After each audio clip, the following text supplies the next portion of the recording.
We've been telling young people, go to school, get educated, then you get a good job, you'll be empowered. But in most of our countries, the people who are living the best lives have no education. The people who are driving the best cars, no education. We have political cadres now occupying significant positions in government because they are loyal. Some of them are fantastically incompetent, but they are wonderful people. Unfortunately, wonderfulness does not cure the underdevelopment challenge. We have equated having things with being, so that those who have things are considered more human beings.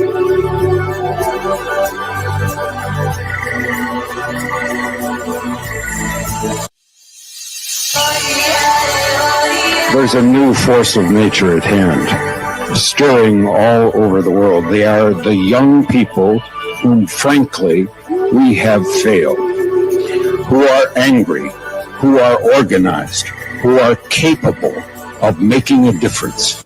They are a moral army. And the most important thing that we can do for them is to get the hell out of their way.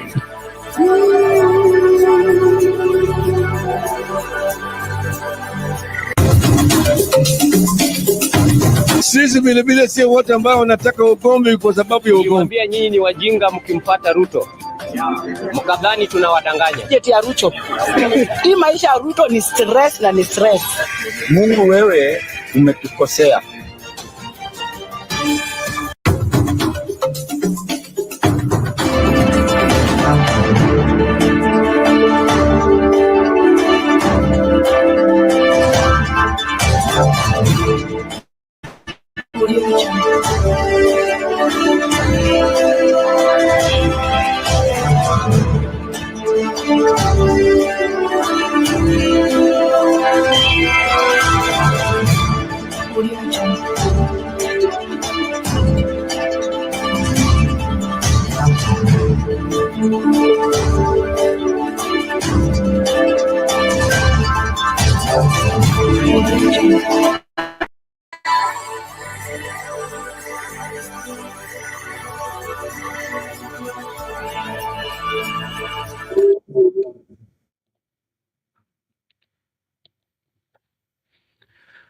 Good evening, ladies and gentlemen. Thank you so much for making time to join us. This is Sound Candid Talk, open forum political discussion show, the show that gives you an opportunity to air what you feel and think about the latest development on our political front.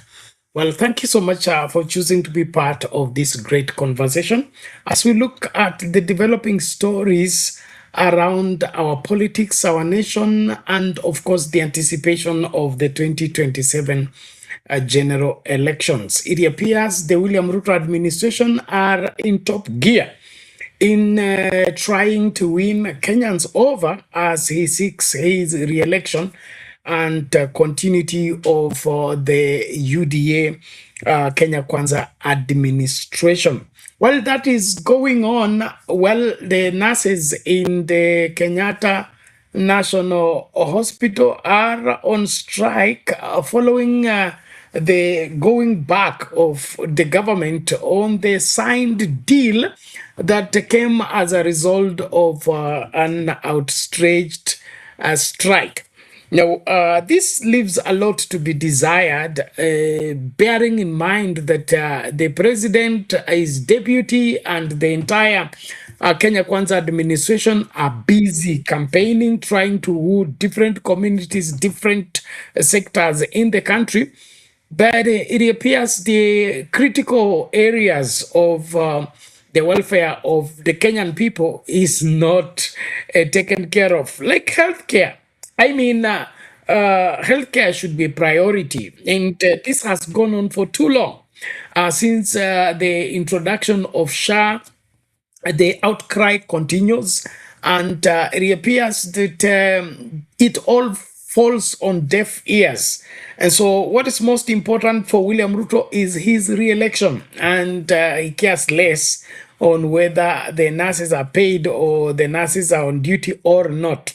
And that, to me, doesn't sit well And of course, it's something that we need to use as a gauge of proving whether William Ruto is competent enough to continue being in office, or his excesses are beyond the tolerance of the Kenyan people, and therefore Kenyan people should be looking for alternative leadership. And so as he continues his campaign in Kisii, and of course running down the united opposition, and according to him, nobody in the united opposition is fit enough to unseat him, and so he's confident that he will be able to win a second term in office regardless of who is fronted as the opposition presidential candidate. I don't know whether you agree with him or the same. I would love to hear what you feel and think about the same into the conversation. Na kuomba tu makinika kukaribisha mtu, alafu chambue mambo haya kwa pamoja, kwa sababu ni muhimu. Ni muhimu kuwa na ufahamu, alafu kuelewanwa katika kuchambua siasa zetu, ili kusikuwe na yeyote ambaye atahadaliwa ama atapumbazwa wakati mbivu na mbichi itakuwa inaitwa. Kwa hivyo jitahidi. Na mojawapo ya swala ambalo ni nyeti sana ni ili la magenge ama groupings which are popularly being now referred to as goons.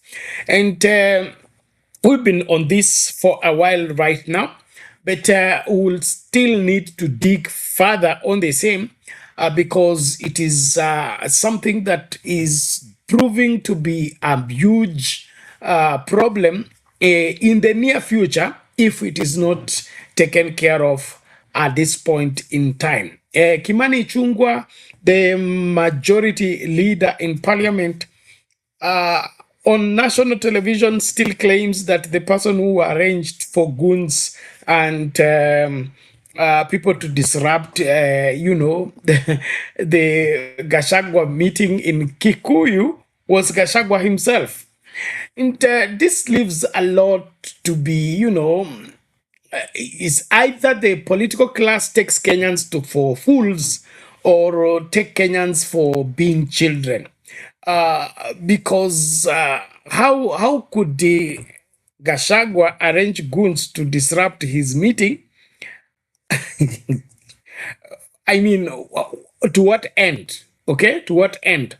Looking for sympathy, I think the person interested in looking for sympathy is not Gachagua, but Ichung'wah, and I think William Ruto. And so if it is arranging for goons so that they disrupt your meeting, and then you will be able to gain sympathy from the people, as much as that may sell, but in my opinion, it is all political lies and political projections that are geared towards just fooling us and wanting us to dance to the old tired music of different communities not voting together or not, being on the same side of history. This is part of our political cards that are frontally played, and so I would invite every Kenyan to be vigilant and keen. Let's not take things on the surface, and let's not take these politicians at their word, because I don't think they mean what they say or say what they mean. They are caught up into, being players that they can't, be known for what is right, or stand for what is, we call it what? Something that would outlive them, and of course, be for posterity, be for transgenerational. We seem to be caught up into the right now until we are no longer worried about tomorrow or the day after tomorrow. And we are seeing this carelessness everywhere, not just in the political class, but even with church and religious leaders, we seem to be so much into the right now that we are not thinking about tomorrow. And that, to me, that's a very worrying state of affairs. Na washukuru wote ambao mnajiunga nasi, tafadhali tumakinike tunapoangazia masuala haya. Na mojawapo ya swala ambalo ni nyeti ni hili swala tunalozungumzia la nini, la magoons. Kuna vijana ambao wamesema kwamba Edwin Sifuna, senator wa Nairobi, Babu Owino na kundi zima la Linda Mwananchi lisikanyage Kisumu. Okay? Now, hii ni swala ambalo tumekuwa tumelisahau kwa muda. Tumelisahau kwa muda. Na maanisha historia yetu ilikuwa na siasa kama hii, siasa ya zoning different regions and stopping political rallies by opponent political groupings. Hiyo ilikuwa jambo la kawaida wakati wa KANU, ambako kulikuwa na genge la vijana walikuwa wanajiita KANU Youth Wing, ambao walikuwa wakiongozwa na huyu Ruto na Jirongo na wengi ambao walikuwa na support Arap Moi, wakati wengi wa Kenya walikuwa na support the opposition political parties, that is after 92. And the KANU, having been in power since independence, felt entitled of various sections and various parts of the country. And so what happened is, every time an opposition candidate or an opposition leader will go to address people on the market or anywhere, they will be roughed up, they will be, the meeting will be disrupted and they will be beaten up. And so we are seeing history repeat itself. And so when you listen to the vocals and the expression of the young people, especially those speaking against Linda Mwananchi, you will see the same old KANU script being played again. And William Ruto, having been the youth wing leaders, among the youth wing KANU youth wing leaders, it appears he has gotten out that old KANU book of operations, and he has deployed it in good time in trying to arrest, I would say, a strong force that is opposed to his re-election, and that is the Linda Mwananchi faction. And then, of course, not only the Linda Mwananchi, but we have the United Opposition and every other person that is not supporting the broad-based government. He's taken as an enemy, and they seem to want now to curtail and resist them from having an interaction with Wananchi. And that, to me, it's one, backward, two, it's outdated, and then of course it should not be featuring anywhere. We are in the 2010 Constitution dispensation, where freedom and Bill of Rights is robust and is supposed to cater for everyone. So freedom of association, freedom of expression, all those are catered for in the Constitution. So anybody who is dreaming of trying to zone different regions and hinder specific people from accessing the place or going to speak to the people in the place is dreaming, because it is past with time. In my understanding, everybody should be led to go and talk to Wananchi from wherever they are, and those they can persuade, they will be persuaded, and those that will follow them, they should follow them, and those that don't want to follow them, nobody should force anybody to identify with any group or follow any group. We are in a free world, a free Kenya, and constitutional Kenya, where every Kenyan is free to do what they are supposed to do, as long as it does not in any way infringe on any other's right. And so this resurgence of goons and goons being deployed for political reasons, it is a great concern. And what has sparked this particular discussion is the attack on the Vihiga senator in Kisumu. And according to what is coming out clearly is that he was attacked because he's a Linda Mwananchi leader. Okay, there was the government and of course the machinery of the propaganda machinery that came up forcefully and tried to twist the story to be that that Osotsi was having illicit affair in Kisumu, and the owner of the wife came to fight him. But every indication, every evidence pointing towards that direction is missing completely, except from the paid bloggers who want to tarnish and of course try to justify the ills and the evils being committed. And of course, with this goons business, it is sad that the PS for internal security is being mentioned to be a sponsor of goons and of course deploying them for his personal political whatever ventures and things like that. And so when we have all these things at play, we have a lot to worry about. Because if the watchman you're hired to take care of you is the one working with the thieves against you, then you are cooked.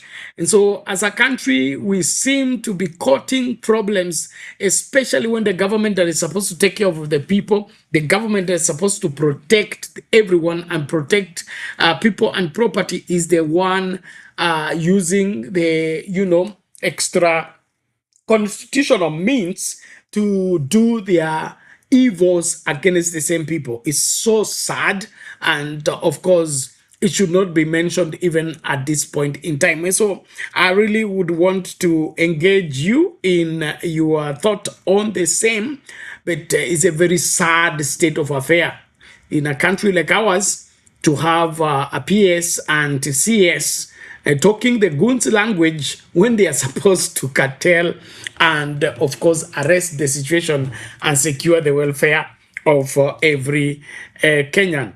And of course we will start with that video. I think we should begin with Murkomen as he lies in his teeth on the matters Natembea and Trans Nzoia. Just listen to him. And I don't know what happened until we ended up with such. Shida ya Trans Nzoia ni kwamba kiongozi wenu akiambiwa twende tukae na rais tupange mambo ya maendeleo Trans Nzoia, yeye anasema maendeleo tawe. Na mimi nataka kusema peupe hapa.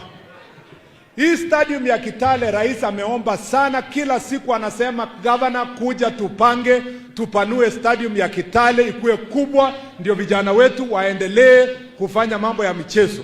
Yeye anakuamilia, anasema aliweka pesa yake, anataka na nasikia hiyo pesa yameweka huko, anataka ndio akuwe anakamua kidogo kidogo. Hataki rais alete wanajeshi wakuja wajenge stadium nzuri, na hataki watoto wetu wafanye kazi.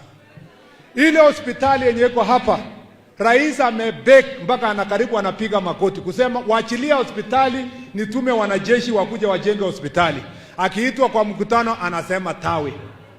Akiona rais ametangaza barabara anasema rais ametangaza kwa sababu mimi nimepiga kelele. Wewe wacha mambo ya kelele, waachilie stadium, waachilie hospitali, wacha rais akuja ajenge, ndio sisi watu ya hapa tuweze tukaendelea kwa maendeleo. Na hakuna mtu anaomba mtu akuje kwa siasa ya mrengo ya rais, hatujabeg mtu. Wewe endelea na siasa yako huko. Lakini mambo ya maendeleo waachilia serikali ya Kenya ijengee watu wa Trans Nzoia hospitali, ijengee watu wa Trans Nzoia stadium, ndio tuweze tukasonga mbele. Watu wa Trans Nzoia mnasema aje? Mnataka maendeleo ama mnataka utawe? Mnataka maendeleo ama sarakasi? Ndio tunasema siasa ambayo imeharibu hii Trans Nzoia ni siasa which is bankrupt of ideas. It is only kusanya watu kwenda kuwapeleka kwa rally, kuwapatia mbegu ya kilo 2 na kunyang'anya hawa mbegu hiyo baadaye, alafu unapeleka kwa barasa ingine. Hiyo sarakasi lazima ikome hapa Trans Nzoia. Niseme nisiseme? Niseme ukweli nisiseme? Tunataka maendeleo ikuje hapa Trans Nzoia. We are saying the politics of sarakazi, the politics ya kupinga maendeleo lazima ikome, ndio sisi tuweze tukasonga mbele, tupange mambo ya maendeleo. Na nimesema kama waziri yenu na mtoto wenu wa hii Trans Nzoia, that is the end of that kind of sarakazi. Tunataka kurudi on the right path, tufanye mambo ya maendeleo. Mimi nashangaa mtu mwenye umewahi kukaa katika baraza ya kupanga mambo ya security, unaenda kusanya vijana na kuenda kupiganisha, kutrain hao kwa kuwa goons na kuwa gangs, na wewe umewahi kaa chini kuwa kiongozi kwa mambo ya security. And I want to say Trans Nzoia imekuja aibu kubwa sana. Hii gangs ya Matisi na wengine ni wa wapi? Tiwani, hapo Matisi, na hapo hospital, hata Kipsongo kuna wengine. Mimi nimesema maneno ya kuongea imekwisha. I have told the Inspector General of Police to send a special team wakuje hapa Kitale wafagie hiyo gangs ambayo imeumiza watu hapa Trans Nzoia. Mnataka tufanye namna hiyo? Na mimi nataka niwaonye viongozi wote hapa. Hii maneno ya kurecruit vijana, kuwapatia crude weapons, mavisu na kupikanisha na kuwapatia bangi must stop. Because Trans Nzoia is too important for us to leave it to gangs and to relieve to criminals ambayo wanasumbua wananchi hapa. Bwana County Commissioner, you know what to do with your county security team. Wacha kupembeleza mambo ya insecurity katika Trans Nzoia hii. Hao watu IG akishatuma special team, hao watu washikwe, wapelekwe kotini, wakirudi tena washikwe, warudishwe kotini mpaka Kitale ikuwe ni town ambayo inaleta heshima, ambayo wamama wanaweza tembea usiku. Tuko pamoja? Tuko pamoja? Tuko pamoja? Ya pili, shida ya Trans Nzoia ni kwamba kiongozi wenu akiambiwa twende tukae na rais tupange mambo ya... Okay, there you have it. That is Murkomen, the CS for Internal Security, lying in his tooth. I mean, this is very disturbing.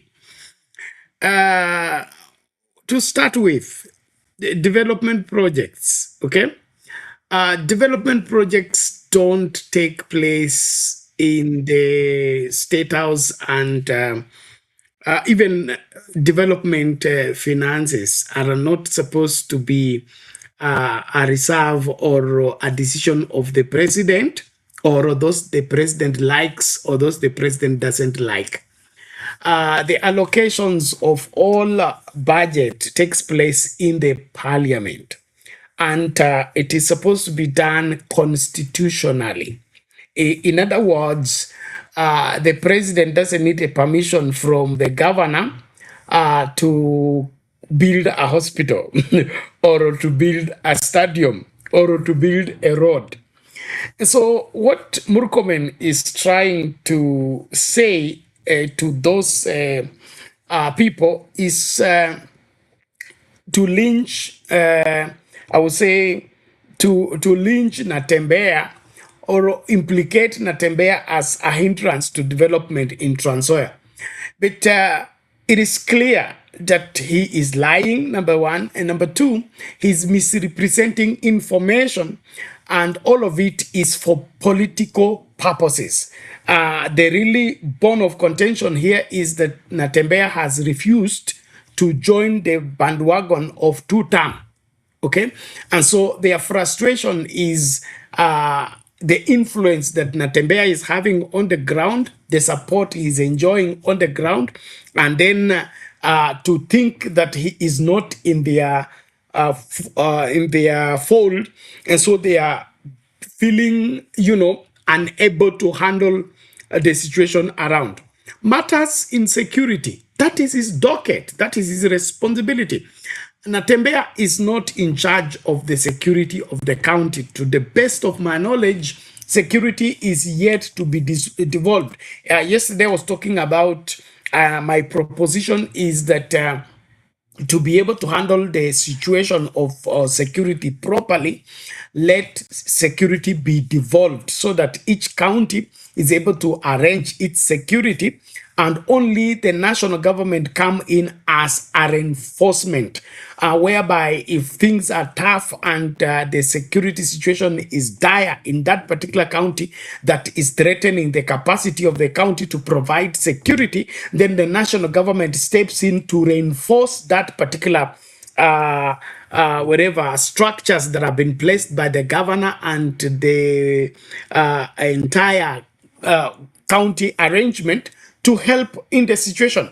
And now that security is 100% a national government responsibility, I don't see how Murkomen needs to get permission from Natembeya to go and arrest the goons that he's talking about. He's even mentioning where the goons are, where the goons are being trained, and things like that. How will he be having those kind of details and then blame it on Natembeya? And so what I see here is a mind game that is being deployed by Murkomen and team, and all of it is a scripted, usual scripted narrative that wants to badmouth good leaders so that the bad leaders can have their way into the position of leadership. So their frustration is they can't control Trans Nzoia like they have done in the past because of Natembeya's influence. And so they are expressing their frustration because their imaginations, their evil imagination is not selling. It's not selling. And I am happy that we have solid leaders that are able to stick by the constitution. So if William Ruto wants to build a stadium, he doesn't need permission from Natembeya. He doesn't need to be begged by Natembeya. He doesn't need to have a sitting with Natembeya. If William Ruto wants to do the road in Trans Nzoia or anywhere, he's free to do so. So what Murkomen is saying here is the usual empty rhetoric and empty politics that he wants to play, and he has been playing all along. CS doesn't speak like this. When Matiang'i was Minister for Internal Security, he wasn't speaking this kind of politics. And so Murkomen is a politician. He's playing politics, and all he wants is to try and scare away Natembeya. And then, of course, that aspect of trying to say that Natembeya, having been in the security sector and an administrator in the previous administrations, he needs to understand the dire need for security. I mean, if you want consultation with Natembeya, he should just go and consult from Natembeya how to run the security sector. It appears Murkomen here is the one who is wanting when it comes to handling security matters, and he needs to be tutored by Natembeya. So if he needs Natembeya to guide him, he should just humble himself, go and beg so that Natembeya tells him what to do with the security situation in the country. But going to play politics in Trans Nzoia, in trying to set the Trans Nzoia people against their leader, and you think that that is how to handle security or that's how to govern the country, in my opinion, is an insult to our intelligence, and we will not have any of it. And therefore, I really would want to condemn everything that Murkomen is trying to do. Murkomen is yet to function as a minister of internal security. He's busy still playing the usual old KANU and, of course, Jubilee politics when he was a senator, and he was crying in the Senate the time that he was being kicked from leadership. But all in all, we as Kenyans need to see these things for what they are. These are the kind of people that we are placed in leadership position, but they have zero leadership capacity. They have zero leadership understanding. They have zero sense of responsibility with the docket that they're supposed to lead. And so what are they doing? They are misusing government resources, they are misusing Kenyan resources, and of course they are putting Kenyans' lives at risk. Yeah, so as at now, I think we all need to see Murkomen for who he is. He's the mouthpiece of William Ruto and is busy campaigning for William Ruto. He's not providing security to the Kenyan people. He's not safeguarding the welfare of the Kenyan people. He's busy trying to maneuver to secure for William Ruto a second term in office. This is Bildad Namisi na Lianya. Is surely Murkomen anaelewa chenye anaongea kweli. And that's a dilemma that we are having. Does he even understand what he's talking about? And so we really, as Kenyan people, need to know better and understand better and resist this kind of thinking, because we don't need this kind of thinking, not at this point in time. And so I will encourage the Trans Nzoia people to see who is speaking for them and who is speaking against them. But the truth is, Natembea anafanya maendeleo, Natembea anapeana mbegu, na watu wa Trans Nzoia wanapenda Natembea, na sijaona yeyote ambaye anapinga Natembea, isipokuwa wale ambao wanafanya nini, wanaumia kwa sababu kuna maendeleo na Trans Nzoia, na kuna kiongozi Trans Nzoia ambaye anapendwa sana na wananchi. So kama unaumwa na hilo, basi kuja peupe useme basi waumwa na hili na hili, lakini kujaribu kuhujumu swala ambalo limeonekana wazi kwamba linasaidia. Na swala la Tawe movement haiko kinyume na maendeleo. Tawe movement iko kinyume na umaskini, iko kinyume na uongozi mbaya, iko kinyume na bora kazi. Okay? Hiyo mambo yote, kazi ni kazi, iko kinyume na hiyo. Kwa nini inataka watu wainuliwe, watu wasimame na wawe wa kuheshimiwa? Hiyo ndio jukumu na rallying call ya Tawe. So Tawe movement is not anti-development like Murkomen is trying to say, and that simply means he's been sent by his boss to go and disrupt the Tawe movement in Trans Nzoia, which in my opinion is going to be a tall order. It's a tall order because mateso na kubaki nyuma kwa Trans Nzoia haswa katika ule uongozi uliokuwepo, the previous governor na the current governor, watu wa Trans Nzoia wameona nani anayefanya kazi na nani anayechezea wananchi. Kwa hivyo kwangu mimi, Murkomen na genge lake wanapaswa kukamatwa, wafungwe, kwa sababu hakuna vile wewe unaweza kuwa ndio CS wa internal security na unaongea na unafikiria kama anavyofikiria na bado mnampigia makofi. Hiyo ni swala ambalo alifai kabisa, na hiyo haifai kuwa katika kizazi hiki ama wakati huu. Twende Kisii kwa kifupi tu tunapoendelea na mchakato. Karibisha mtu, like video, tusonge mbele.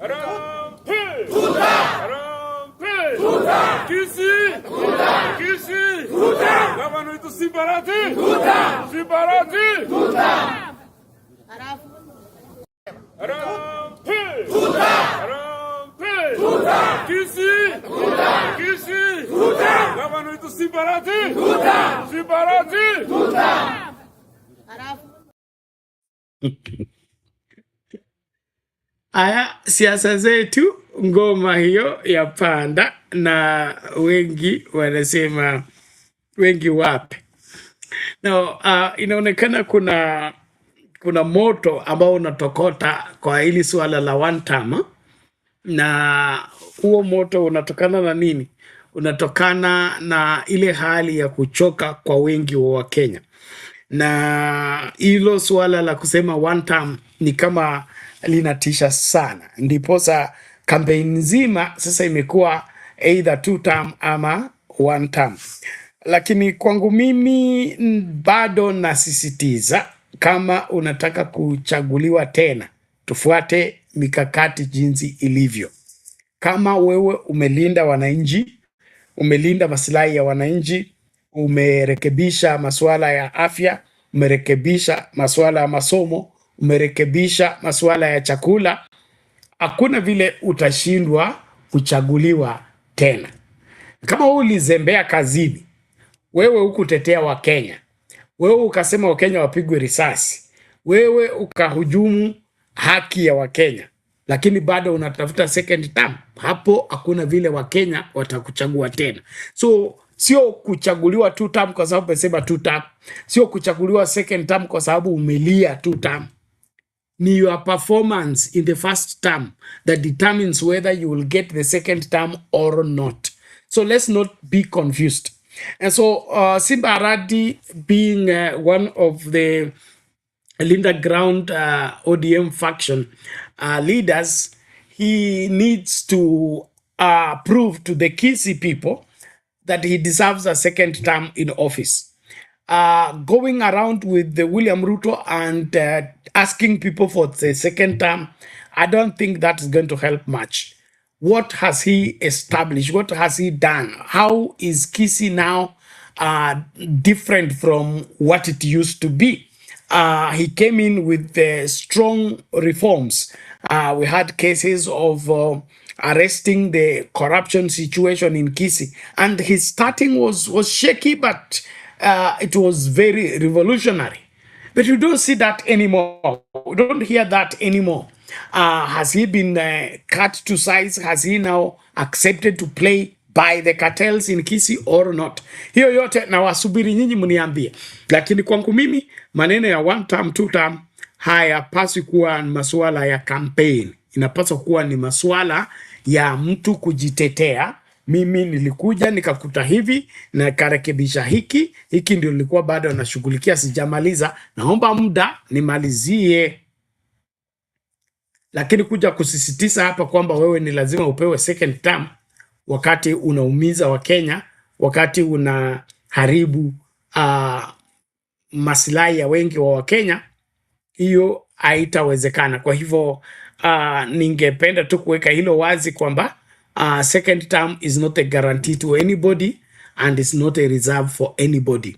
You must win to get the second term, and to win you must convince Kenyans that you have done well and you deserve a second term. And so the aspect of people going around and demanding two term, it is not a constitutional requirement and it's not a right of anybody.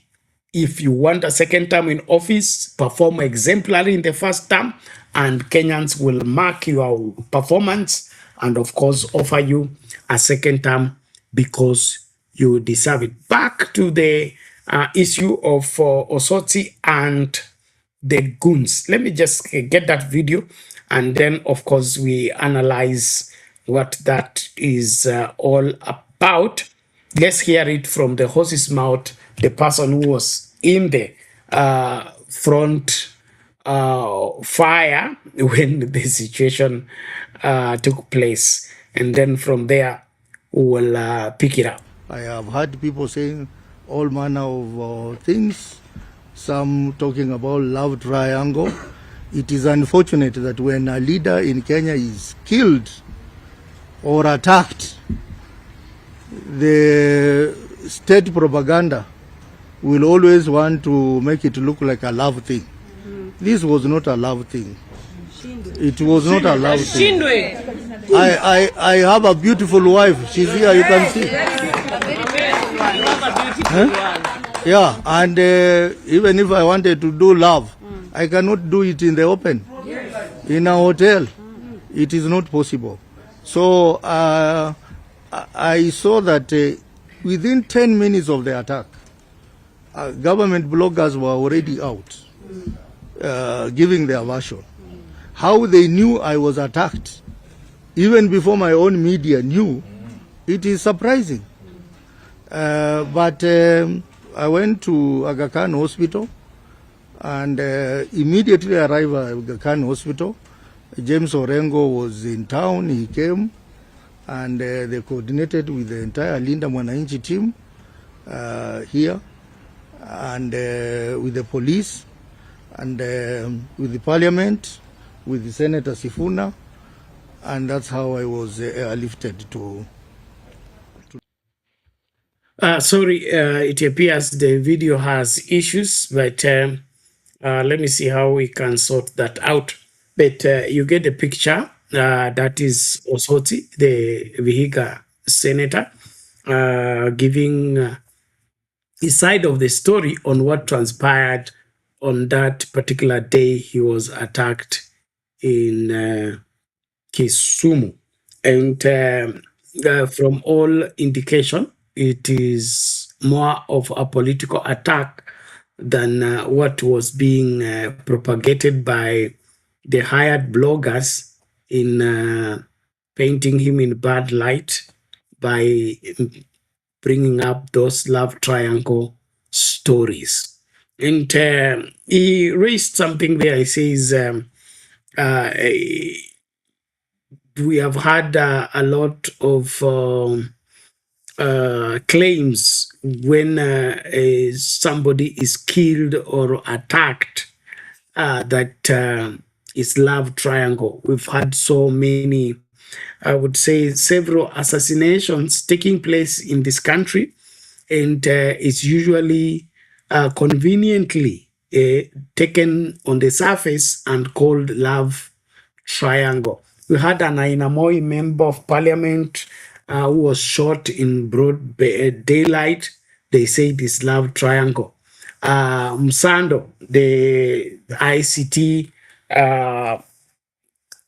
wherever IBC staff member, he was killed, and they killed a lady alongside.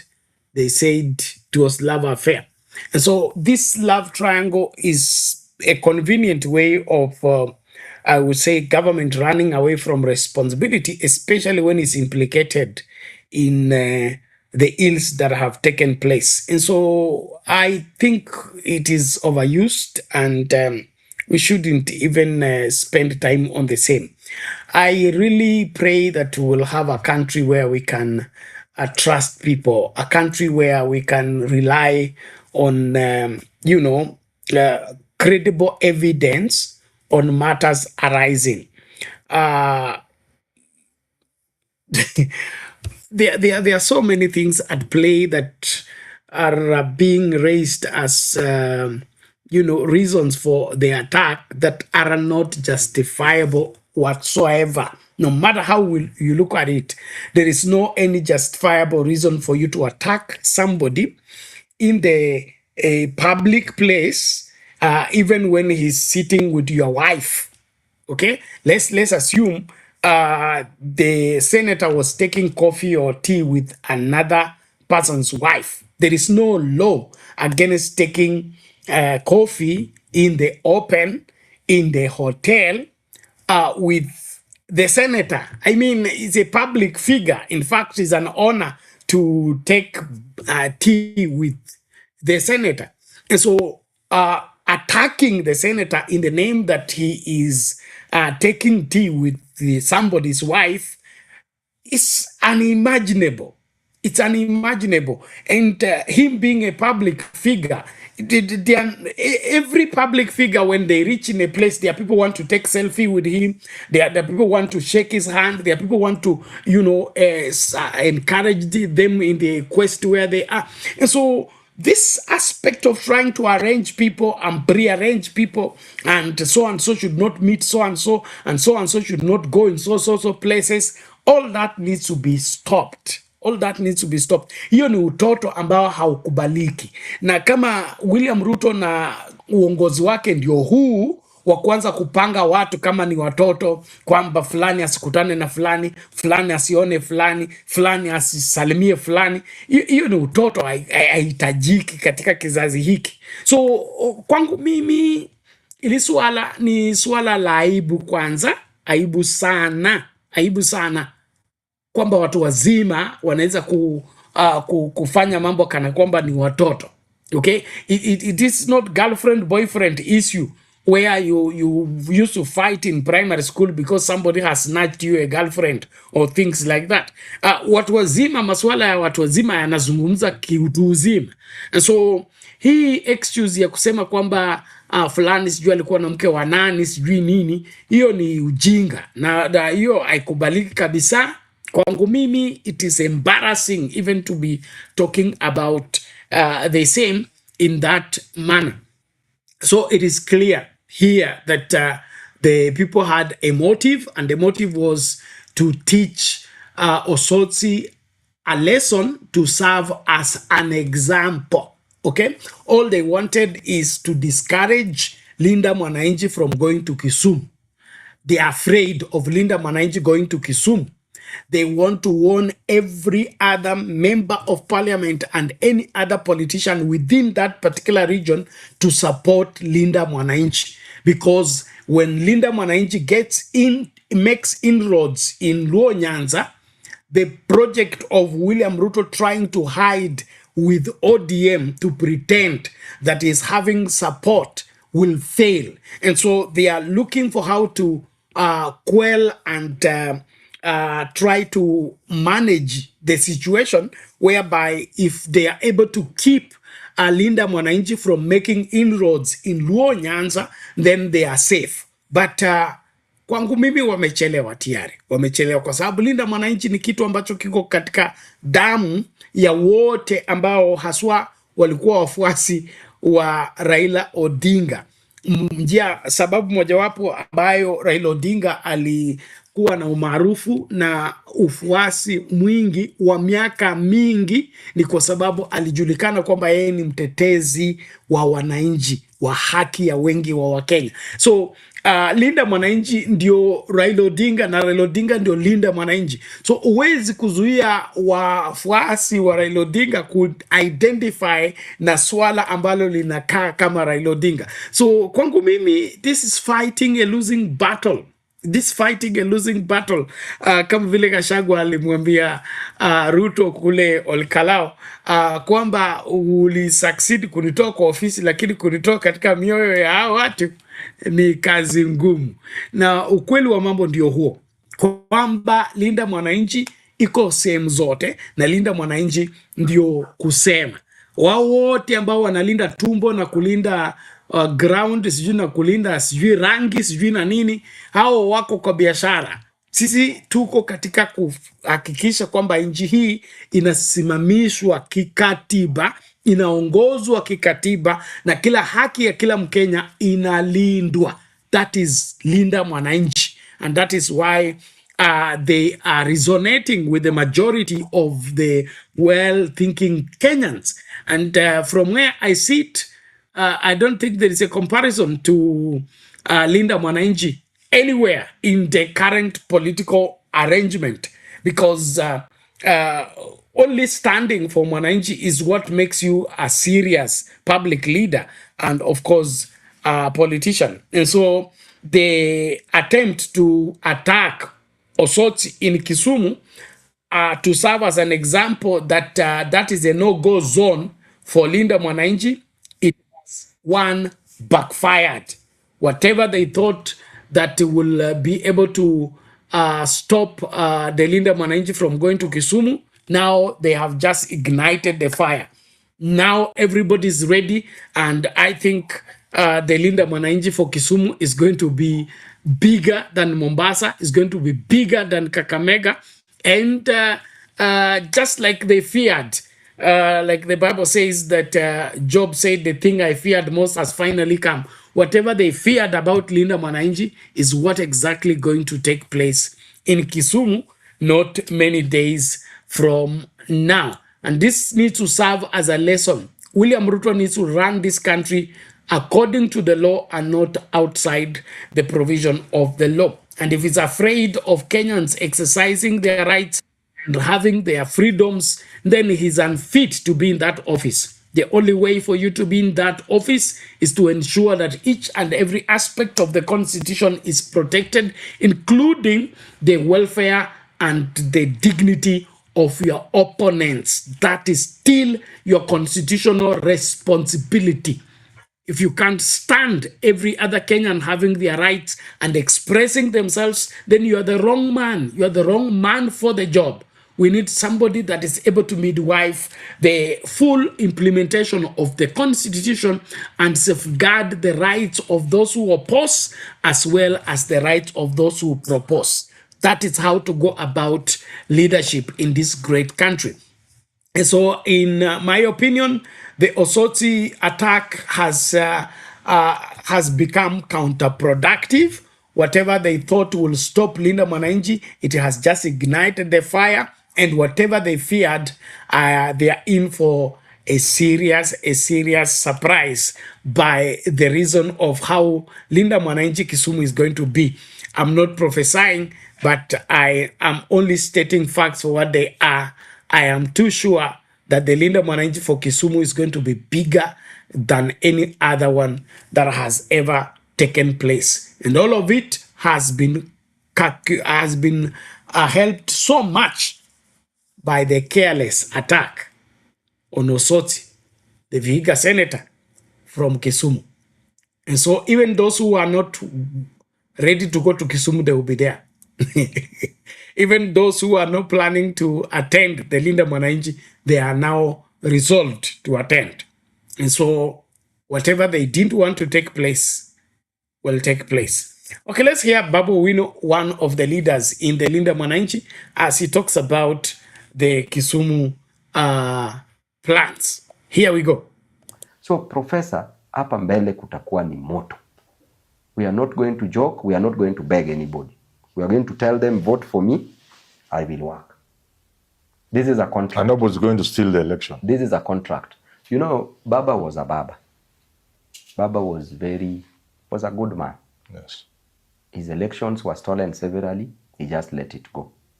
You steal our election, you find us sleeping in State House. We will not joke with people, Professor. You're not steal allowed. our elections, find us next to the bed.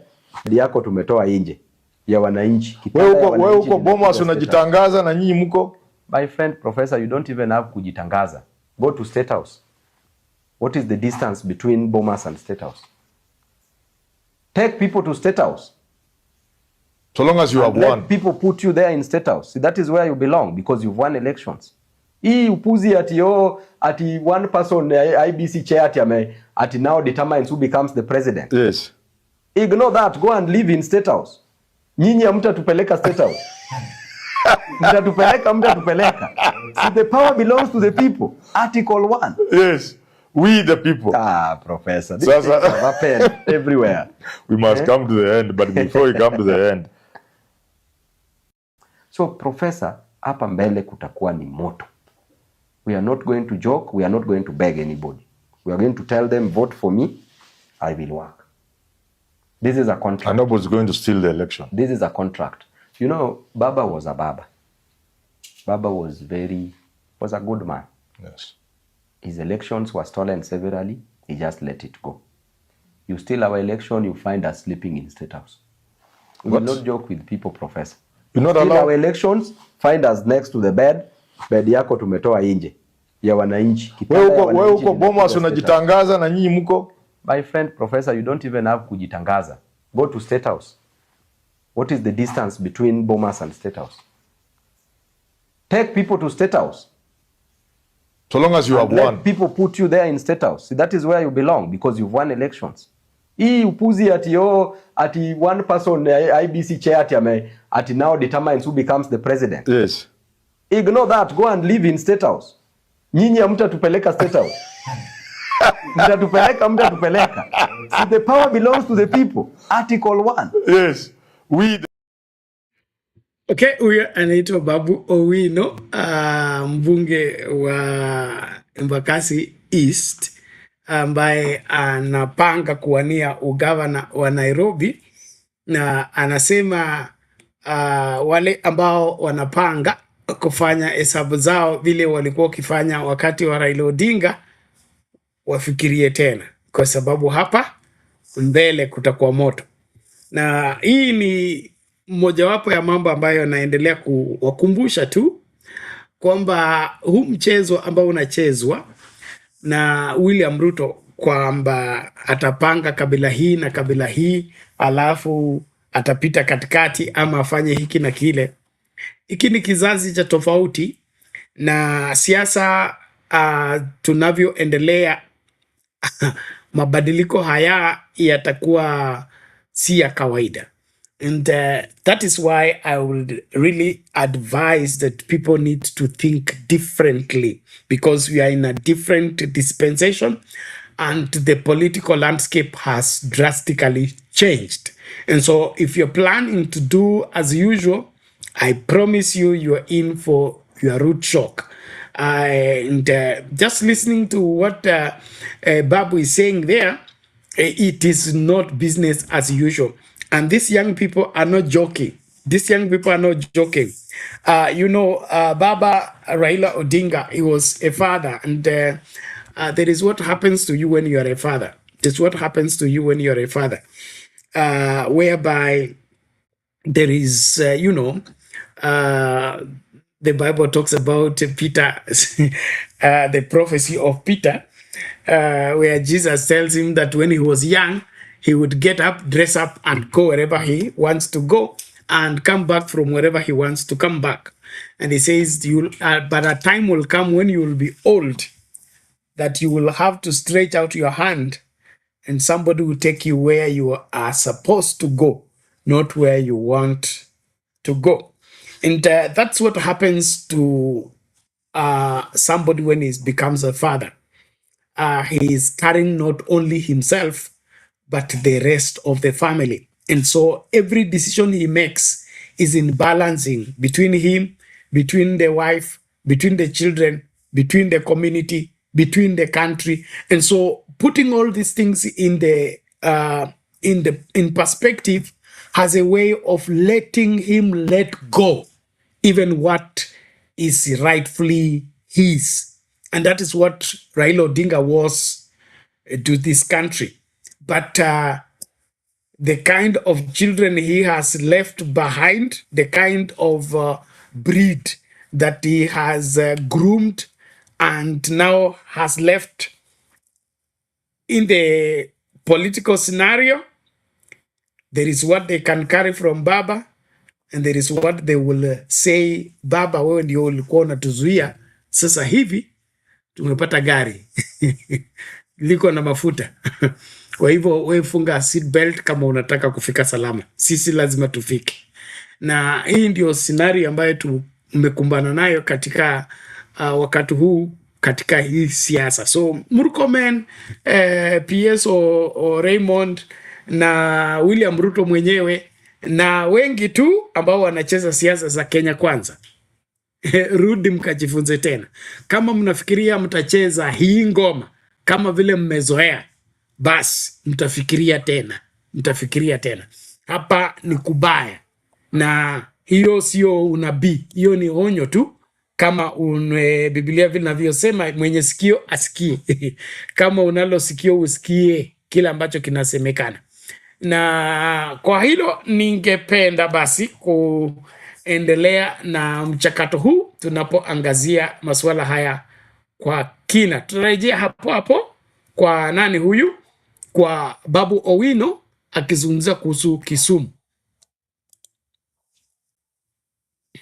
Honorable Sotsi, a quick recovery, and to thank also your wife and your family for being in support. And on these matters, goons, as Honorable Sotsi has said it, together with the Honorable Sifuna, we are coming to Kisumu after the Nakuru rally. I know the government, you've always wanted our blood. You've been baying for our blood. We have decided that we are bringing our blood to you. Yes. Don't even look for us. We are coming to Kisumu. Please bring all your goons, the possible ones that you can manage to mobilize. We want those goons to kill us this time round. We want to die there. At least history will be written and we'll be on the right side of history that we died for a just cause. So we are coming to die in Kisumu. Be ready to finish us in Kisumu. Raymond Omolo. We are not putting in Murkomen in this and is your boss? Why are we not fighting him in this? Yet he's a member of two-term, he's in government. But we are singling out Raymond Omolo. I've never seen an insecure PS like Raymond Omolo, a person with low self-esteem. Kibisho used to be a PS, an interior, PS for interior. I'm sure 90% of Kenyans can't even recall Kibisho's face, but he was powerful. This one who must use goons to look like he's powerful. What are you trying to do? We've grown in these streets, and we know these streets. You will not finish us in these streets. We are smarter than you in these streets. Osotsi that you are seeing here today did not attend a rally in Kisumu. You guys never wanted us to attend a rally in Kisumu, which eventually we were coming to attend a rally. We were coming to hold a rally in Kisumu. Osotsi here was not in a political rally. Osotsi was having his meeting and his tea at a cafe. Then you attack Osotsi. So which means that whether we hold a rally or don't hold a rally, you still want to attack us. So we are coming to hold a rally. I want to tell these goons, and first of all, Raymond Omolo, use these goons that you are misusing and abusing. Use these goons. Give them jobs in the forces. Wacha wawe kwa jeshi because wako na nguvu sana, wa protect this country. Wengine wawekwe kama polisi, wengine wapelekwe kama G4S. Wamenyane na majambazi huko. But if you are using these goons and you are not giving them jobs, and the goons should listen carefully that we are fighting for you. We are not against you. We are fighting for you. We want to ensure that that child that you have at home, we want to ensure that you get school fee to pay for that child that is at home. We want to ensure that you get money to pay for rent. We want to ensure that you get money, you get jobs so that you can get money, so that you can get food. That is what we are fighting for. We are not the enemies of the state. We are defenders of the people. We are ensuring that Kenyans' rights are protected, are respected. We are just asking the government that why don't you give jobs if you promised jobs? Ain't that so wrong? Ruto himself, when he was being sworn in, he said that he wanted a strong opposition. Why does he want to meet a strong opposition with goons? Why can't it be a war of ideology? And then they want to brand Kisumu as being a very hostile and a bad place. These are few individuals. It is not the whole of Kisumu. And I want to tell members of the media, if you look at Ahero, there are 5 of Raymond Omolo's goons who were killed 1 week ago because they were robbing people, they were killing people, they were trying to steal from innocent Kenyans. One of them was taken from the house, and it is the community that was doing this because the community there is tired of insecurity. They went, removed him from the house, beat him up as a community. He was taken to a hospital, admitted there. In the same hospital, there was a patient that this goon had attacked who was admitted in that hospital. Then this patient called members of the community who came, removed him from the oxygen, and killed him outside the hospital. That is what happened. That is what happened because police is supposed to protect innocent Kenyans. Police is not doing their work. Where Honorable Sotsi was, there are police officers in that place, but they could not act because these police officers are compromised. The way, when I was issuing a presser here, I named all these goons, 17 of them. Only 3 have been arrested. And true to that list, the DCI also named the same people that I mentioned. But what is surprising is that the manner in which these goons were arrested. One boy Akoth, who is the head of these goons, and by the way, Mheshimiwa Sotsi, while you were there at Java, boy Akoth, who is the head of these goons, who is being given money by Raymond to pay them, was with you in the same place. Then he left, went to the rooftop at Acacia. Then he's the one who summoned these goons to come and attack you. Something funny is that the police officers called boy Akoth to tell him to hand over these boys. Are you seeing the way the police is even working? They didn't go to arrest them. They just said, please bring them because there's pressure. So these goons, we are coming to Kisumu. We want to know how strong you are. This time round, let us know how strong you are. And please be prepared. Please be prepared. Yes. Police, because you don't want to protect us, please keep off. We are coming, we will protect ourselves. Yes. And that is the information that we are giving you. Honorable.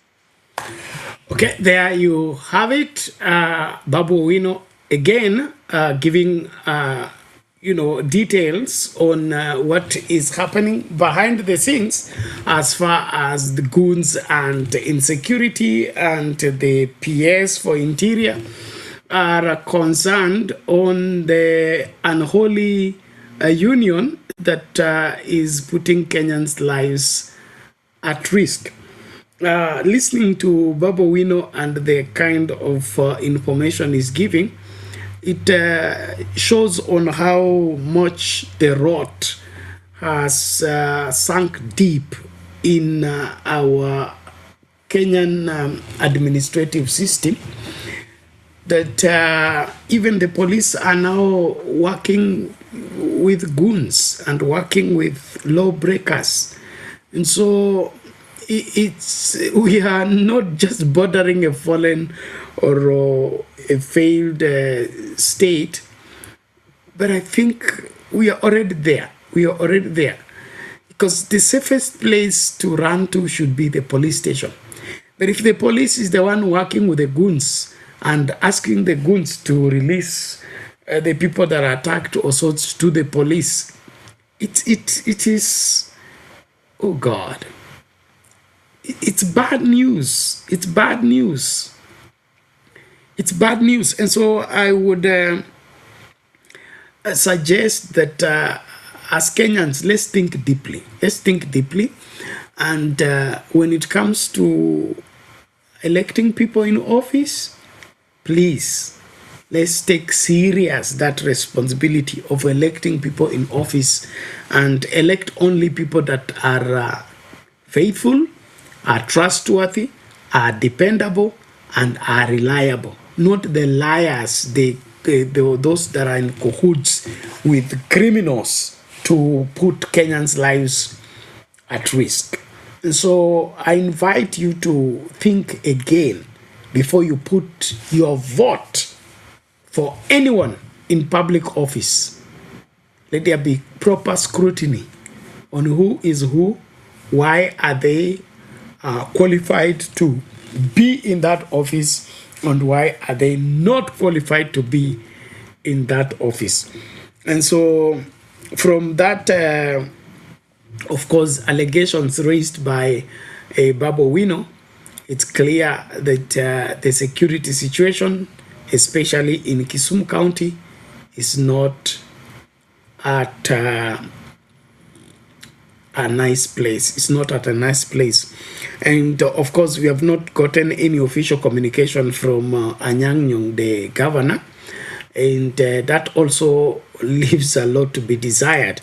But being a professor that he is, probably he will give a comprehensive account on what's going on with the county.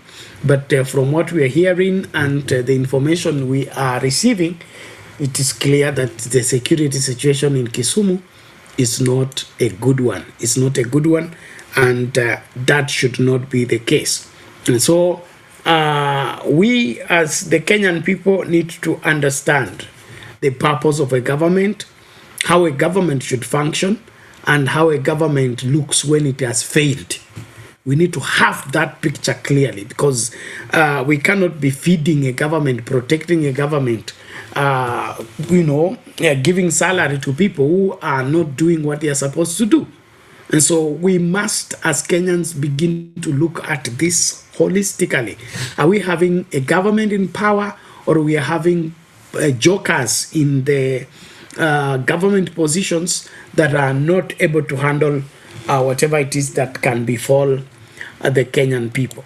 And so I really would want to call us to remember that the purpose of a government is to take care of its people, to secure the welfare of each and every Kenyan, and of course and everyone within the borders of this great country, whether they are foreigners or whether they are local people.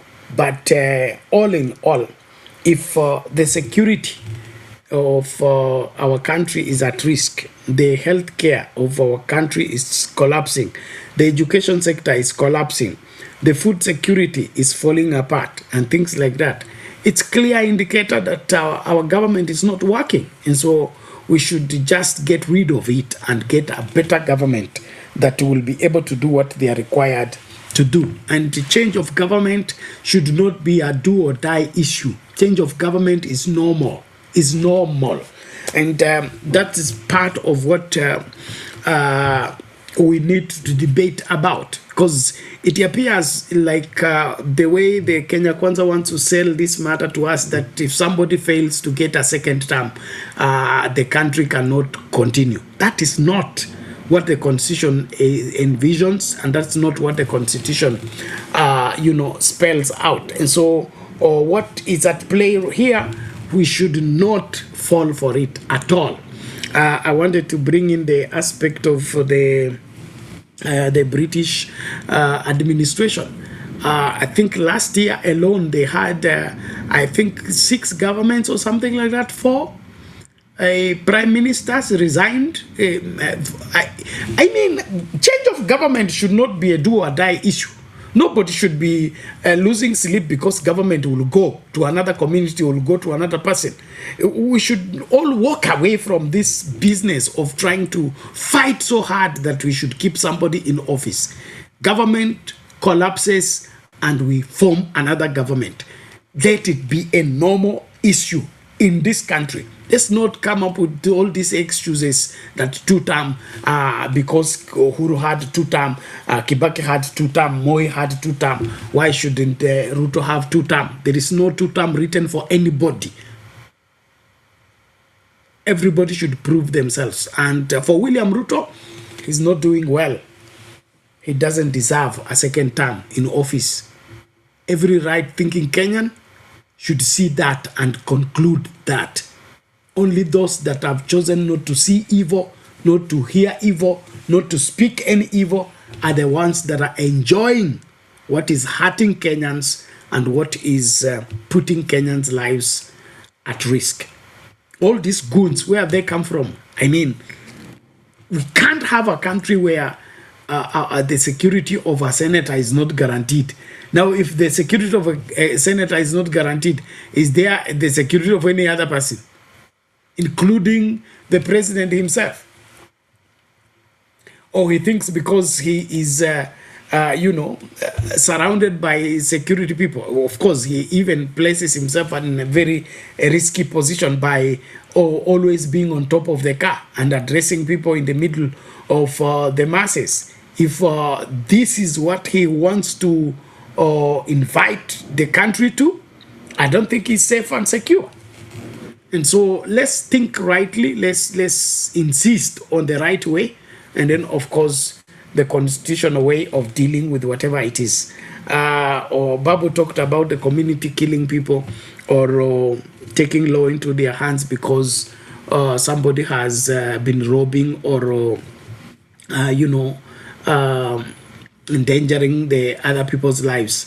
I will not advocate for that, but there is a warning here that I would want you to listen to it by yourself, and then of course give your judgment. And after that, we'll get to look at the corruption situation in the country, and then from there tutakuwa tunaanza kufungasha. Kwangu mimi ningependa tu kuhimiza kila Mkenya makinika, na kila Mkenya wajibika, haswa ninyi mnaopiga kura. Usipigie kura uongozi ambao haufai. Let's listen to this guy. He's called Simiyu. He's a political analyst. Okay, fellow Kenyans, I want to give out a warning now. As we all know, we have a case about goons infiltrating rallies. Young people are going to be paid by politicians to cause violence. And let me tell you this, before this election is over in 2027, some of you young people will be dead. You will be killed by members of the public for being goons. Utapewa 1,000, upewe panga ama rungu, uende ukos chaos in a rally, and there will be a public participation on you. In this case, public participation is not exchange of words. They will be stretching their hands to touch your body to cause a little pain. Na nyinyi wote munajua haba na haba hujaza kibaba. So if you are a goon or you are aspiring to be a goon, hear me out. Your mother and father will bury you very young. That politician does not care about you. The people he cares about, amewalipia scholarship. The people he cares about are abroad. The people he cares about, amewapatia meaningful jobs. Wewe because uko na nguvu bila akili, unaenda kukua goon. Luere in advance. There is a team that has been constituted by members of the public. It is called Instant Justice Delivery Team. Instant Justice Delivery Team will be dealing with goons to connect them with the Wi-Fi to Sayuni. Immediately they identify them from the public. That is just my take this evening. We seem to be having issues with playing the videos, but in short, the communication that is being made by this politician, he's a politician, I understand he's the Secretary General of the Safina Party, and so he's giving a warning and say, when you accept to be a goon, also prepare your family because you will not live long. The way Kenyans are feeling and the way the tolerance level in the country is not so high, you may not come back alive. And so think about whatever decision you take, especially for the 1,000 shillings or the 2,000 shillings you're given by politicians. I would want to add on the same. Let's be responsible, especially young people. As a young person, you have a long way to go. And you see like the loans that William Ruto is taking east, west, north, and south, every side. Do you know that you are the one going to pay for it? And of course, the majority of it, you're the one going to pay for it. And so before you begin to sing two-term, think about it. Think about it. Is this the kind of leadership you want? Is this the kind of responsible leadership you want that, cares nothing about you, wants to do everything for themselves? They come and eat everything and then leave you to pay the bill. Is that what you want? Is that what you're advocating for? And so let's think soberly about this entire scenario. Then, of course, usikubali kuchukua rungu, kuchukua kisu, ama panga kwenda kukata mtu kwa sababu ya siasa. Hiyo haifai kabisa. Let's have the sanctity of life, respect human life, and then, of course, play our politics within the framework of the provision of the Constitution. Let's not mess ourselves up by going out of our way to commit what is criminal in the pretext that you've been paid or umepewa changa ama umepewa banki. Think seriously about it because every action you take has consequences. Usikubali kukua guni ya mtu yeyote. Simamia haki. Na wenye haki, basi hao ndio wanapendwa na Mungu. Wenye haki, wale wanapigania haki ya wengi wa Wakenya. Kwa hivyo usikubali kuwa gun for hire, that you get hired to go and make noise or you get hired to go and attack other people. That is not the Kenya we want. And that is not the future we are looking out for. And so I want to encourage everyone to do what must be done. And that is take responsibility. Usikubali kubebwa ujinga na yeyote kwamba eti umelipwa ama umepewa sijui nini kulipia sijui nani. Tekeleza yale ambayo yatasaidia Kenya. Tekeleza yale ambayo yataendeleza wema wa wengi. Tekeleza yale ambayo yatafanya nini? Yatahakikisha kwamba wengi wape na wengi wako salama. And so kuna video moja sitaicheza hapa ambayo nimetumiwa asubuhi tu ya leo. Kijana moja akiongea vibaya sana kumuhusu Sifuna, Babu Owino na wote ambao ni viongozi wa Linda Mwananchi kwamba wakifika Kisumu hawatarudi, na kama hao ni wanaume wakanyage Kisumu waone. Na katika hiyo video ni kijana mdogo tu. So hapo nashindwa kuelewa, wewe ni kijana mdogo hivi alafu unaongea vile unavyoongea, na ni akili yako umebebewa ama imechukuliwa ama imeibwa? Kwa sababu saa hii sisi tunapigania, tunataka nchi ambayo ni bora, nchi ambayo watoto wetu watakuwa salama, alafu wewe ati unatishia watu wasikanyage Kisumu. Kwani Kisumu ni ya kwako?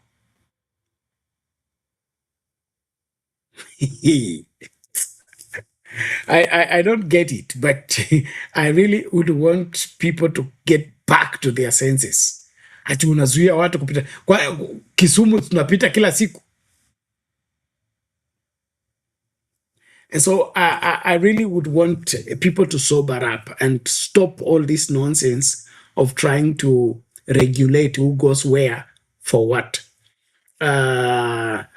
The administration that is on right now is not helping the situation, and in my opinion, they have failed by far, and that is why they need to go.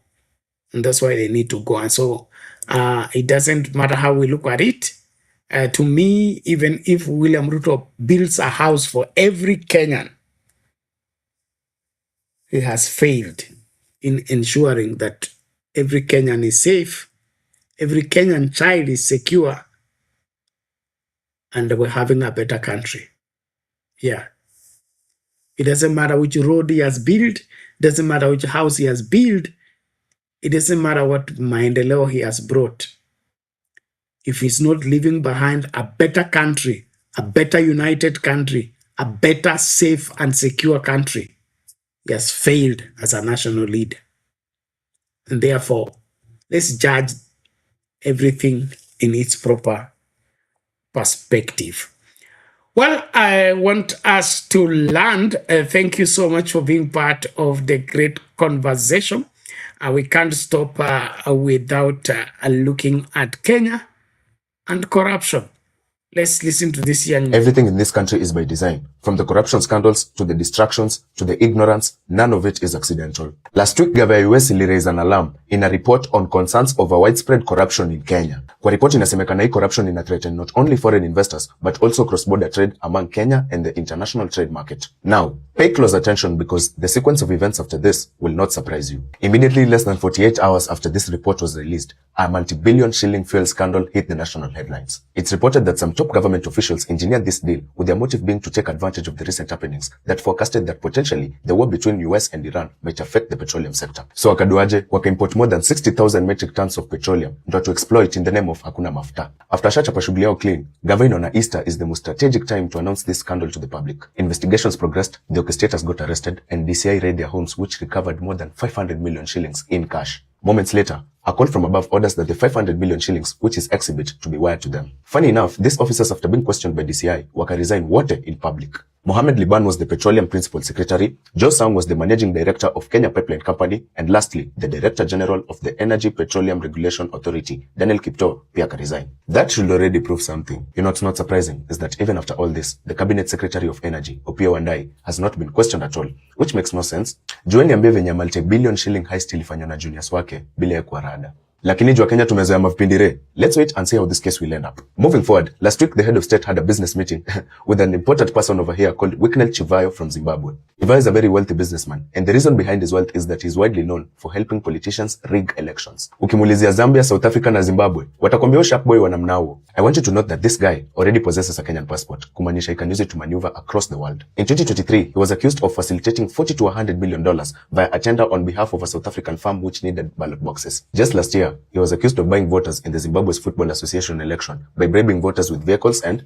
Ask yourself, ni nini in common na watu wawili wanaweza kuwa na kachora? And why is it that right now, when we're having massive voter registration, is when IBC is being reported of having technical issues and misinformation? Wale mpapa venye kunaenda, tusipojipanga, tutapangwa design ingine ujaiona. To every young Kenyan listening to me, you better stand for something or fall for anything. Idrim ya kutoka kwa block isifanye make decisions takumiza just because you chose to be unwise and think with your stomach. Personally, na support talent na mayouth kupa platform. Lakini boxing match state house. Hey, haiwezi. Let's invest in structures that will enable the youth to build themselves from scratch. A political-based boxing championship into one of them. Kuna wasionajua huku mtaa yangu wanaweza rusha hadi kuliko majembe, lakini wana ability ya kujishowcase mneti. Should that mean that they should despair? No. Si pia ni Mkenya, so we should have alternative ways of recognizing and awarding talent because it's a whole variety of them that deserve support. Adui si njaa, ni mindset. I am Derek Charles Mtende, an aspirant vying for the Member of Parliament position representing Makadara constituency in the National Assembly. That's who I am. Repost this video. The goal is to educate all Kenyans. Everything in this country is by design, from the corruption. Okay, there you have it. A young man, sharp and, of course, detailed in his understanding of our current state of affairs in relation to the monster that has crippled this country for ages, the corruption fiasco. Well, there was a warning from Washington, D.C. about the corruption situation in Kenya. And the following day is when you saw that pretentious for people resigning because of importation of oil in the anticipation that there will be a crisis because of what is going on between the US, Israel, and Iran. But just slowing down as we begin to conclude what the young man is talking about, the corruption in this country is never an accident. You all remember the statement given by William Ruto as David President, being interviewed. I think there was a time he said that if he happens to be president, there will be no corruption because there will be no money there will be no money loitering around on the table for anybody to pick and disappear with it.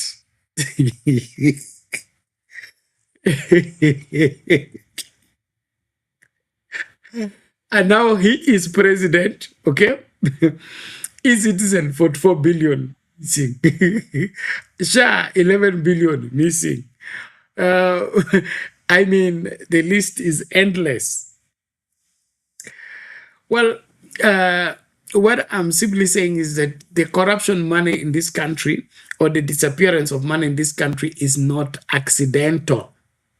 It's prearranged. According to insiders, corruption is the first bill we pay before anything else. It's the first bill we pay before anything else. And it means that our government operation is already corrupt and is supposed to serve corruption and is supposed to protect corruption. So before a Kenyan child is given BCG, before a Kenyan child is taken to school, before a Kenyan child is given food, the corrupt people must be given their due. And that is what has made this country to be what it is. From the look of things and looking at the relentless looting that has taken place in this country, if Kenya was any other country by now, it would have collapsed. And for it to have been looted for this long and still stands, it goes without saying that this is a rich country. It is so rich that even with all the looting, it can still survive.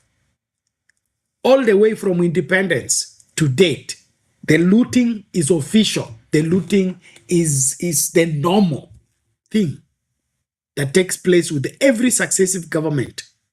But Kenya still stands. Why?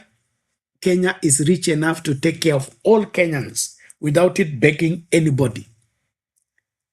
The only problem is the greedy corruption cartels will not let ordinary Kenyans get what is rightfully theirs. And so they are looting from healthcare, looting from education, looting from agriculture, and looting from every aspect. And now, as we speak, it is now official. Corruption first before anything else. When there is a road to be constructed, corruption first before anything else. When there is a house to be built, corruption first before anything else. And that is the battle we are in. So wakati watu wanazungumza kuhusu linda mwananchi, hatuzungumzi tu kulinda mwananchi kwa sababu ametoka kama kuku atarudi jioni. Tunazungumza kuhusu kukomboa nchi kabisa, ili rasilimali ambayo inafaa kuwa ya mwananchi inafikia mwananchi. Sio hawa mabwenyenye ambao wanakula kila kitu alafu wakitema hayo maganda ndio wanaachia wananchi kwenda kutafuna tena. Kwangu mimi inaumiza sana. Inaumiza sana wakati nchi iko na utajiri mkubwa kama huu. Okay? Tangu mafuta ya Turkana yapatikane, ushapata afueni yoyote ya mafuta? Si bado mafuta bado ndio hii tena na scandal ya kununua ingine kabla hata ishuke. Na hii mambo yote yanaendelea kwa nini? Kwa sababu ya ufisadi. Na sasa hivi mahali tumefika, ufisadi ni haki ya wafisadi. Na wanalindwa na serikali. Kwa nini hiyo serikali ndio ufisadi? Ndio president wa ufisadi. And so ni lazima tufikie hapo mahali ambapo tunachoka kama Wakenya, tufike mahali useme hapana, enough is enough, we need to reboot. This country need to be reset. Factory resetting. Ndio tuanze upya. Tupange mikakati mpya. Lakini tukiendelea tu hata tunatoa huyu tunarudisha huyu, wale ambao wameweka mikakati ya wizi wataendelea tu na huo wizi. Mambo mengi tu yamesemekana. Lake Magadi. Okay? Lake Magadi inasemekana hapo chini kuna nini? Kuna dhahabu. Wale wanaochimba chumvi, wanachimba chumvi wanawachia Wakenya, lakini dhahabu wanaibeba, wanasema huu ni mchanga. Wanaenda, unakumbuka ile story ilisemekana na Magufuli kwamba wazungu walikuwa wamezoea Tanzania kwamba wanabeba mchanga, kumbe huko katika mchanga wameficha Tanzanite, wameficha madini yote. So huo wizi unatekelezwa hapa Kenya.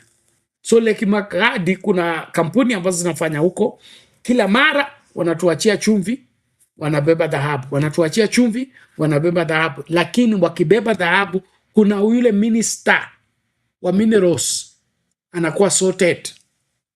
Wakubwa wa serikali wanakuwa sorted, ili huyu mwizi anaiba rasilimali ya Kenya aendelee kuiba tu, na sisi tunatingiza, tumeanza kusema tuta.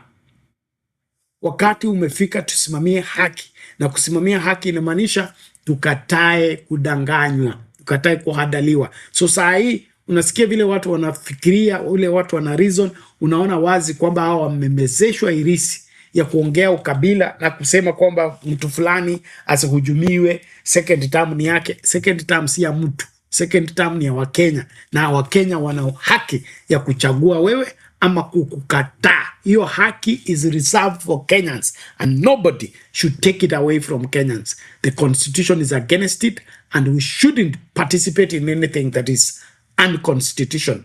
And so I really would want to remind every Kenyan, stand up, reject what is evil. Let's do what is right for this great country.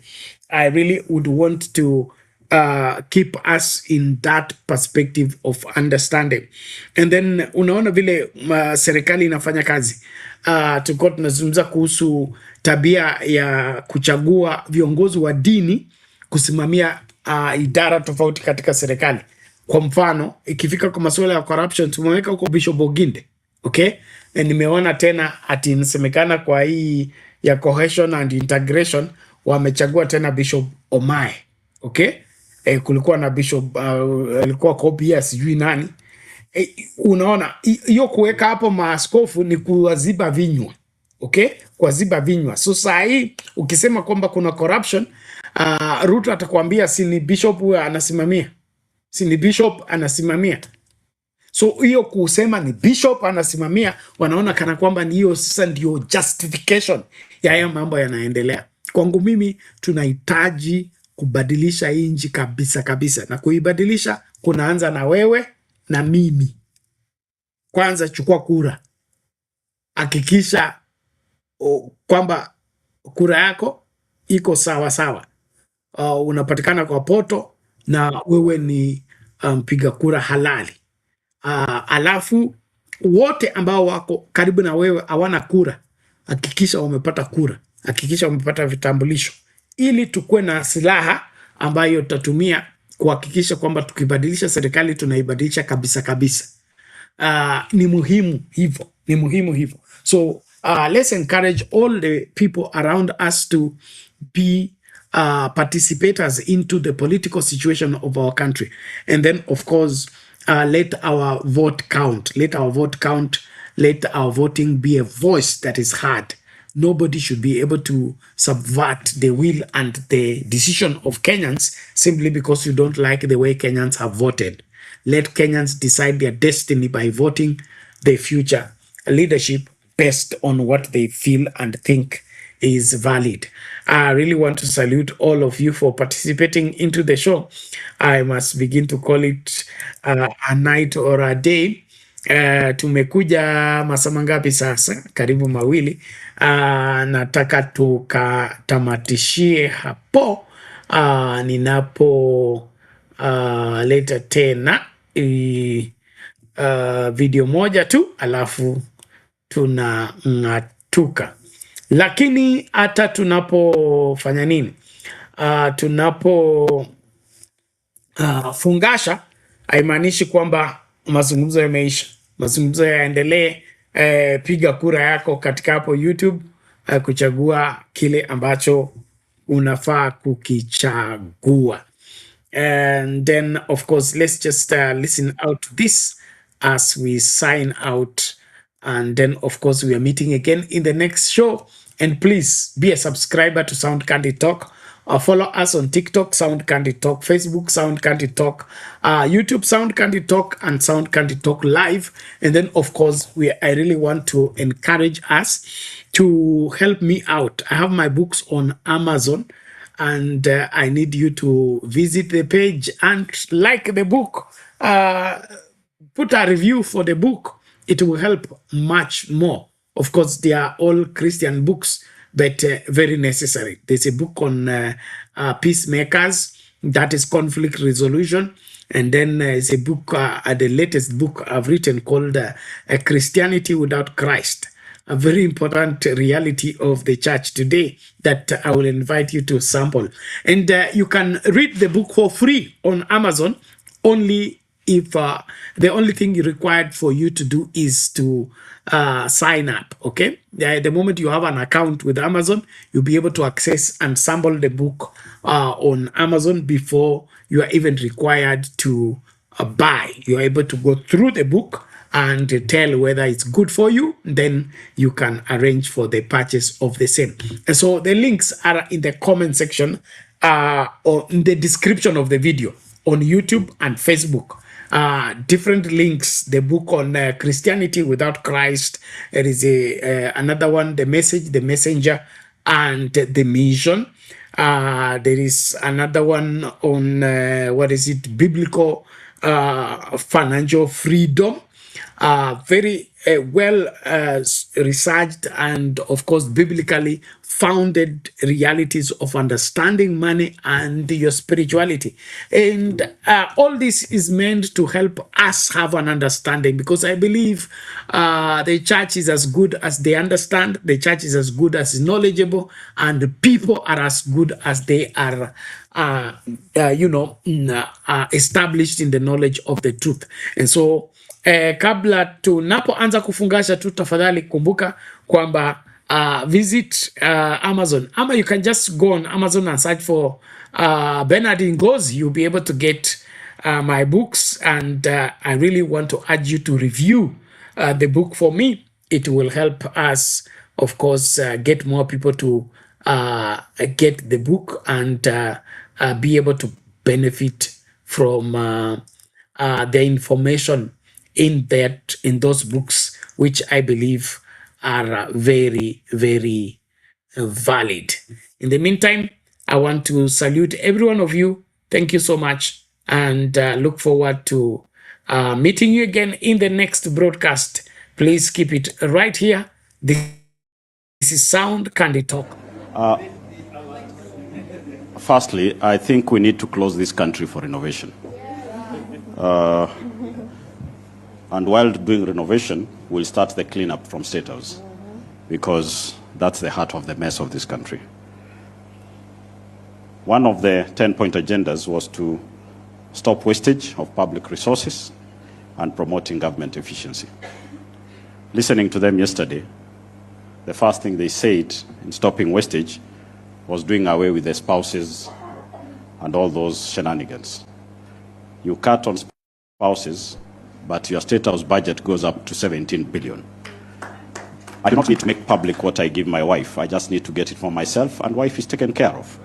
And that's what they are doing. We are not fools, and we are not going to be fooled. The young people are up to the task, and they are going to take everyone on. When you cancel foreign travel, as you said, and then you ensure the Kenya Air Force helicopter never lands, actually it's a touch and go for refueling. That is not cutting cost on travel. You just moved foreign and turned your counties to be the foreign nations. So when you're moving from this county, the next minute you're in the next county. And then we say we are cutting travel costs. We are not. We've actually ballooned travel costs. Tell me when you never heard of that helicopter for 72 hours landing somewhere in this country.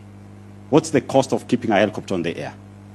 Nowadays, the pilots of that plane are most known faces other than the aide-de-camp of the president. We talked about promoting and protecting the livelihoods of the young people. We don't know this government what exactly we'll make reference to. Will it be the Hustler Fund, which none of us knows the results, the outcome, how many youth it has benefited? Can they be paraded somewhere? We see them. Or does any one of you know any? Are we going to talk about the empowerment program? Whose funding we didn't know it was coming from? Our colleagues in parliament were all over the place with empowerment programs, spending billions of funds that nobody knows the source and the intended outcome of those level of tokenisms. Today, we are now riding on a World Bank funded project called Nyota. It has been politicized. Why will you need to take a chopper to go launch 22,000 shillings? How crazy can you get? You know, you can be holding a doctorate degree, you can be a doctor by title. After all, can he have a photo of his classmates? We don't know where some of these titles are gotten from, because the acts and actions do not reflect the title and the degrees you claim to hold. These are some of the small things that are angering the young people of this nation. And we want the anger to grow. We want the anger to manifest into serious temper. If ikiwezekana, hasira ya Kisii is now allowed in all Kenyans. We've been having the issues of teacher employment. Oh, we've employed 100,000 teachers. Cut us some crap. While the CBE, or CBC, whatever the name is, was formulated over 11 years ago, that is when those teachers' opportunities were created. Because junior school was going to be there, you like it or not, and teachers had to be employed. So stop riding on things that were automatic. Even if we were to have a madman in that house, I'm not saying the one who is there is not mad, the same thing was going to happen. So we need to have a bigger discussion, a discussion that talks of facts and things that are actually new, creating opportunities for the young people. Yes, Talanta Stadium is good. But where will you get the talent to go to that Talanta Stadium if the stadiums in the villages are not anything to talk about? In my own county, we don't have a single stadium. So how do I promote and donate someone to come to play at Talanta Stadium? We are getting it wrong because we are so focused on not being Kenyans, but being Singaporeans. We need to be Kenyans. We need to fix the Kenyan problem. For those of us who want to be in Singapore, nowadays, if Singapore Airlines does not land in JKIA, we'll get it some hours to land there, pick some of them and go. When we're talking about protecting and strengthening devolution, they don't even know the number. They launched and said in the shareable revenue this year, they're going to get 450 billion. While I sat in parliament, it's 420 billion. How do you get it wrong with 30 billion? Hata kama hesabu ilikushinda daktari. 30 billion is quite a big gap to get it wrong. Next time, get it wrong with 2 billion.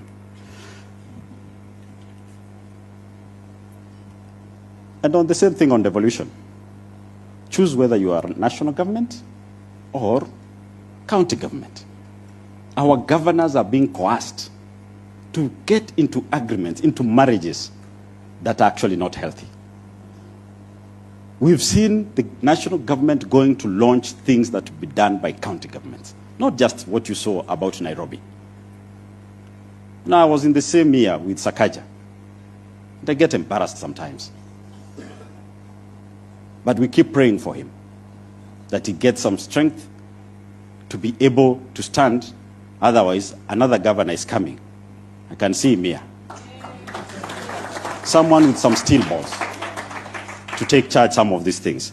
The infrastructure fund that they are clearly pushing through, you know, the project is supposed to be identified. If you look at the bill, taken to some board, go to cabinet, come back to parliament, and then the whole thing is actualized. Yesterday already, Mr. Board, Mr. Cabinet, Mr. Parliament already allocated the funds. He said 15 billion to the airport. He's already allocating the fund. He's already ahead of us. And that is why this country will not go anywhere. Because the advised is the advisor. He's the implementer. He's the oversight. I pity my colleagues who've chosen to be in a great choir that sings more praises than they do on Sunday and Saturday. I pity you because you do not represent these people. And we'll stand. No one should tell you. Firstly, I think we need to close this country for renovation. And while doing renovation, we'll start the cleanup from State House, because that's the heart of the mess of